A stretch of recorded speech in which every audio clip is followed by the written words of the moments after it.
ಕಾರ್ನರಿ artery ಬ್ಲಾಕೇಜಸ್ಗಳು, ಹೃದಯ ರಕ್ತನಾಳಗಳ ತೊಂದರೆ, ಹೃದಯದ ವೀಕ್ನೆಸ್. ಹೃದಯದಲ್ಲಿ ಯಾವುದೇ ಬ್ಲಾಕೇಜಸ್ಗಳಾಗಲಿ, ಶರೀರದ ರಕ್ತನಾಳಗಳಲ್ಲಿ ಎಷ್ಟೇ ಬ್ಲಾಕೇಜಸ್ಗಳಾಗಲಿ ಅದನ್ನು ಸಂಪೂರ್ಣವಾಗಿ ಸ್ವಚ್ಛಗೊಳಿಸ್ತಕ್ಕಂಥ ಒಂದು ಮನೆಮದ್ದು.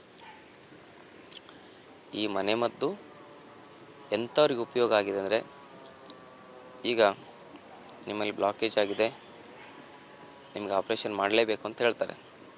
ದುಡ್ಡು ಹೊಂದಿಸ್ಕೊಂಬರ್ಲಿಕ್ಕೆ ಅಂತ ಮನೆಗೆ ಬರ್ತಾರಲ್ಲ, ಒಂದು ವಾರ ಟೈಮ್ ಕೊಟ್ಟಿರ್ತಾರೆ. ಅಂಥವರು, ನಾವು ಹಿಂದಿನ ಒಂದು ಎಪಿಸೋಡ್ನಲ್ಲಿ ಇದನ್ನು ಹೇಳಿದ್ವಿ, ಇದನ್ನು ಒಂದು ವಾರ ನೋಡೋಣ ಇರಿ ಅಂಥೇಳಿ ಮಾಡಿ ಆಮೇಲೆ ಆಪ್ರೇಷನಿಗೆ ಹೋದಾಗ ಡಾಕ್ಟರ್ಗಳಿಗೆ ಆಶ್ಚರ್ಯ ಆಗಿದೆ. ಏನು ಬ್ಲಾಕೇಜೇ ಇಲ್ವಲ್ಲ ನಿಮ್ಮದು, ವಾಟ್ ಈಸ್ ಅ ಮ್ಯಾಜಿಕ್, ಎಷ್ಟು ಅದ್ಭುತ, ಏನಾಯಿತು, ಹೇಗೆ ಮಾಡಿದ್ರಿ, ಮೊದಲು ಬ್ಲಾಕೇಜ್ ಇತ್ತು ಈಗ ಬ್ಲಾಕೇಜೇ ಇಲ್ವಲ್ಲ, ಆಪ್ರೇಷನ್ ಕ್ಯಾನ್ಸಲ್ ಅಂತ ಹೇಳಿ ಕಳಿಸಿರ್ತಕ್ಕಂಥ ಉದಾಹರಣೆಗಳಿದ್ದಾವೆ. ಎಷ್ಟು ಸಂತೋಷದಾಯಕ ವಿಚಾರ ಅಲ್ವಾ. ಒಂದು ವಾರದಲ್ಲಿ 21 ದಿವಸದಲ್ಲಿ ಹಾರ್ಟಲ್ಲಿರೋ ಬ್ಲಾಕೇಜ್ ಎಲ್ಲ ಸ್ವಚ್ಛ ಆಗುತ್ತಂದರೆ ಎಷ್ಟು ಅದ್ಭುತ ಅಲ್ಲ. ಇದನ್ನು ಮಾತ್ರ ತಾವೆಲ್ಲರಿಗೂ ಶೇರ್ ಮಾಡಲೇಬೇಕು. ಏಕೆಂದರೆ ಒಂದು ಸಲ ಹೃದಯ ನಿಂತಿತು ಅಂದರೆ ಜೀವನ ನಿಂತು ಅಂತ.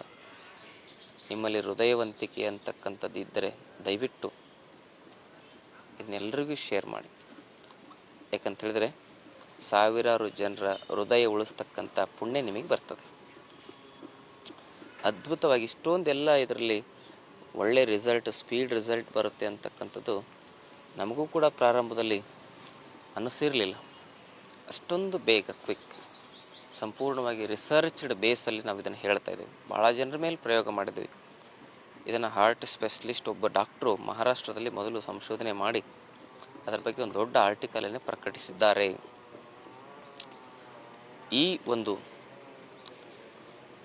ಔಷಧಿ ಯಾವುದು ಅಂತ ಹೇಳಿದರೆ, ಮನೆಮದ್ದು ಯಾವುದು ಅಂತ ಹೇಳಿದರೆ ತುಂಬ ಸುಲಭ, ಎಲ್ಲರ ಮನೆ ಎದುರುಗಡೆನೇ ಸಿಗ್ತಕ್ಕಂಥದ್ದು. ಮಾರ್ಕೆಟಲ್ಲಂತೂ ಸುಲಭವಾಗಿ ಸಿಗ್ತದೆ. ಯಾವುದು ಅಂತ ಹೇಳಿದರೆ ದಾಳಿಂಬೆ ಹಣ್ಣು. ಹೌದಾ, ದಾಳಿಂಬೆ ಹಣ್ಣಿಂದ ಇಷ್ಟೆಲ್ಲ ಆಗುತ್ತಾ, ಬ್ಲಾಕೇಜಸ್ ಭಾಳ ಬೇಗ ಕ್ಯೂರ್ ಆಗುತ್ತಾ? ಖಂಡಿತವಾಗಿಯೂ. ದಾಳಿಂಬೆ ಹಣ್ಣಿಂದೊಂದಿದೆ, ಇನ್ನೊಂದು ಮನೆಯಲ್ಲೇ ಕೆಲವೊಂದಿಷ್ಟು ನೀವು ಮಸಾಲೆ ಪದಾರ್ಥ ಅಂತ ಏನು ಹೇಳ್ತಾರಲ್ಲ ಅದರದ್ದು. ಆದರೆ ದಾಳಿಂಬೆ ಹಣ್ಣು ಮ್ಯಾಕ್ಸಿಮಮ್ ಕೆಲಸ ಮಾಡುತ್ತೆ. ಹೇಗೆ ಅಂದರೆ, ದಾಳಿಂಬೆ ಹಣ್ಣು ತಿಂದ್ಬಿಡೋದ, ತಿಂದರೂ ಒಳ್ಳೆಯದೇ, ಆದರೆ ಒಂದು ವಿಶೇಷವಾಗಿ ಒಂದು ಡಿಕಾಷನ್ ಮಾಡ್ಕೊಂಡು ಕುಡಿಯೋದು. ದಾಳಿಂಬೆ ಬೀಜದ ಕಷಾಯ ಹೇಗೆ ಮಾಡೋದು? ಅದನ್ನು ಬೀಜವನ್ನು ಹಿಂಡಿ ರಸ ತೆಗಿಬೇಕು. ರಸ ತೆಗೆದಾಗ ಒಳಗಡೆ ಬಿಳಿ ಬೀಜ ಉಳಿತದೆ. ಹಿಸ್ಕಿ ರಸ ತೆಗಿಬೇಕು, ಆ ರಸವನ್ನು ಕುಡಿಬೇಕು. ಆದರೆ ಕಷಾಯ ಮಾಡಲಿಕ್ಕೆ ಒಳಗಿರೋ ಬಿಳಿ ಬೀಜ ಬೇಕು. ಆ ಬಿಳಿ ಬೀಜ, ರಸ ಹಿಂಡಿ ತೆಗಿರ್ತಕ್ಕಂಥ ಬಿಳಿ ಬೀಜ ಒಂದು ಮುಷ್ಟಿಯಷ್ಟು 1 ಲೀಟರ್ ನೀರಿನಲ್ಲಿ ಹಾಕಿ ಕುದಿಸೋದು. ಅದು ಕುದ್ದು 200 ml ಇಳಿಬೇಕು. ಅದನ್ನು 2 ಭಾಗ ಮಾಡಿಟ್ಕೊಳ್ಳಿ. ಬೆಳಗ್ಗೆ ಸಾಯಂಕಾಲ 100 ml ಕುಡಿದ್ರೆ ಬ್ಲಾಕೇಜಸ್ಗಳು ಸಂಪೂರ್ಣ ದೂರ ಆಗ್ತದೆ. ಆಹಾರಕ್ಕಿಂತ ಮೊದಲು ಸೇವಿಸ್ಬೇಕು ಇದನ್ನು. 1 ಲೀಟರ್ ನೀರಿನಲ್ಲಿ 1 ಮುಷ್ಟಿ ಬೀಜ ಹಾಕಿ ಕುದಿಸಿ 200 ml ಇಳಿಸಬೇಕು. ಇಳಿಸಿದ ಮೇಲೆ ಅದನ್ನು ಶೋಧಿಸಿಕೊಂಡು ಬೆಳಗ್ಗೆ 100 ml, ಸಾಯಂಕಾಲ 100 ml ಖಾಲಿ ಹೊಟ್ಟೆಯಲ್ಲಿ ಕುಡಿಬೇಕು. ನೆನ್ಪಿಟ್ಕೊಳ್ಳಿ ಸರಿಯಾಗಿ. ಗೊತ್ತಾಗಿಲ್ಲ ಅಂದರೆ 2-3 ಸರಿ ಕೇಳ್ಕೊಳ್ಳಿ. ರಸ ಹಿಂಡಿ ಒಳಗಿನ ಬಿಳಿ ಬೀಜ, ರಸದ ಸಮೇತವಾಗಿರ್ತಕ್ಕಂಥ ಬೀಜಗಳೆಲ್ಲ, ರಸ ಹಿಂಡಿರ್ತಕ್ಕಂಥ ಒಳಗಿರ್ತಕ್ಕಂಥ ಬಿಳಿ ಬೀಜ, ಹೀಗೆ ಬಳಸೋದು ಕಷಾಯಕ್ಕೆ. ಇದಾದ ಮೇಲೆ ಇದು ಆಹಾರಕ್ಕಿಂತ ಮೊದಲು ಆಯ್ತಲ್ಲ. ಇನ್ನು ಆಹಾರ ಸೇವನೆ ನಂತರ ಏನು ಮಾಡಬೇಕಂದ್ರೆ, ಒಂದು 2 ಚಮಚ ಅರಶಿನದ ನುಚ್ಚು, ಒಂದು 6 ಚಮಚ ನಿಂಬೆಹಣ್ಣಿನ ರಸ, 1 ಚಮಚ ಚಕ್ಕೆ ಪುಡಿ, ಒಂದು 8ರಿಂದ 10 ಕಾಳು ಮೆಣಸಿನ ಪುಡಿ, 1-2 ವೀಳ್ಯದೆಲೆ, ಆಮೇಲೆ 1 ಚಮಚ ಹಸಿ ಶುಂಠಿ ಪೇಸ್ಟು, ಇವೆಲ್ಲವನ್ನು ಹಾಕಿ 1 ಲೀಟರ್ ನೀರಿನಲ್ಲಿ ಕುದಿಸೋದು. ಅದು ಕೂಡ ಕುದ್ದು 100 ml 100 ml ಇಳಿಬೇಕು. ಅದನ್ನು ಬೆಳಗ್ಗೆ 50 ml, ಸಂಜೆ 50 ml ಇವೆಲ್ಲವನ್ನು ಕುದಿಸಿ ಶೋಧಿಸಿಕೊಂಡು ಏನು ಮಾಡಬೇಕಂದ್ರೆ, ಬೆಳಗ್ಗೆ 50, ಸಾಯಂಕಾಲ 50 ml ಕುಡಿಬೇಕು. ಆಹಾರದ ನಂತರ ಇದನ್ನು ಕುಡಿಯೋದು.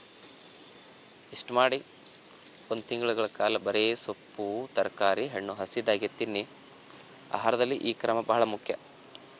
ಆಹಾರ ಬಿಡಬೇಕು, ಬರೀ ಸೊಪ್ಪು, ತರಕಾರಿ, ಹಣ್ಣು, ಸೊಪ್ಪಿನ ಜ್ಯೂಸು, ತರಕಾರಿ ಜ್ಯೂಸು, ಹಣ್ಣಿನ ಜ್ಯೂಸು ಇಷ್ಟೇ ಮಾಡಬೇಕು. ಶುಗರ್ ಇರೋರು ಹಣ್ಣು ತಿನ್ಬೋದಾ ಸ್ವಾಮಿ ಅಂತ ನಿಮಗೆ ಪ್ರಶ್ನೆ ಬರ್ತದೆ. ಖಂಡಿತವಾಗಿ ತಿನ್ನಬಹುದು. ಖಂಡಿತವಾಗಿಯೂ ಹಣ್ಣು ತಿನ್ಬೋದು. ಹಣ್ಣಲ್ಲಿ ಫ್ರಕ್ಟೋಸ್ ಇರ್ತದೆ. ಸುಕ್ರೋಸಿಂದ ಡಯಾಬಿಟಿಸ್ ಜಾಸ್ತಿ ಆಗುತ್ತೆ, ಶುಗರ್ ಜಾಸ್ತಿ ಆಗುತ್ತೆ. ಫ್ರಕ್ಟೋಸಿಂದಲ್ಲ, ಬ್ಲಡ್ ಫ್ರಕ್ಟೋಸ್ ಅಂತ ಹೇಳೋದಿಲ್ಲ, ಬ್ಲಡ್ ಶುಗರ್ ಅಂತ ಹೇಳ್ತಾರೆ.